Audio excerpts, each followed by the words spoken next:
Discuss about the Ortho kit and how we can clean our braces. So we have portable toothbrush. This is small size, so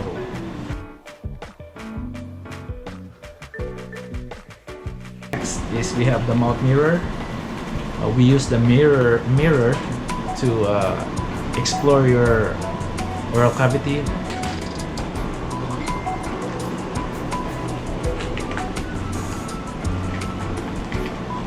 Next is we have the tongue cleaner. We use this to scrape our tongue and clean the tongue thoroughly.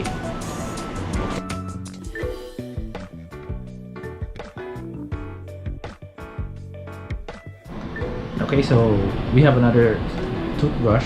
This one you can leave at home.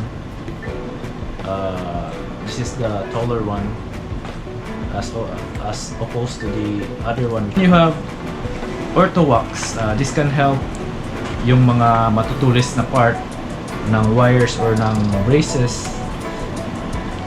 Sometimes nasusugatan yung cheek or yung gums, so gagamit ka nito.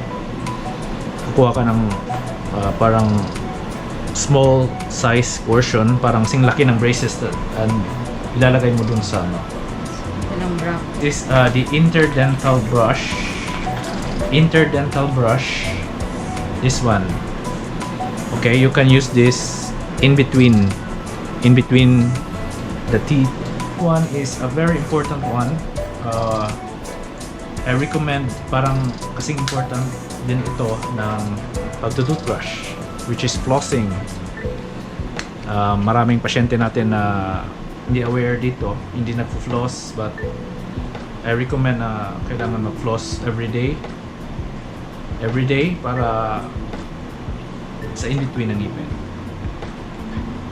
Okay, so bakit ito is kukuha ka ng depende sa yung haba is depende kung yung comfortable na mahawakan mo siya. Okay? So pag walang braces, you can use this directly or immediately. Pero pag may braces tayo, may wires, hindi mo ma-access yung area underneath the wire, so kailanganin mo yung floss threader. Ito yung floss threader. Then ayan, so ang floss threader, ilalagay mo to, yung parang needle siya na plastic, so meron siyang eye of the needle. Lalagay mo yung dental floss, tapos papasok mo sa ilalim ng wire para ma-access mo yung area na hindi mo maabot because of the wire. So ganun yung sistema, everyday, preferably 3 times a day gagawin yung pagtutoothbrush, and then yung dental floss kahit twice a day, morning or in the evening before matutulog. Ganon.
Pasok mo sa loob. lalabas dun sa likod. Ayan.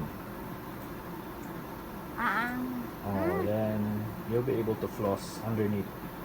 Okay, so the more that you could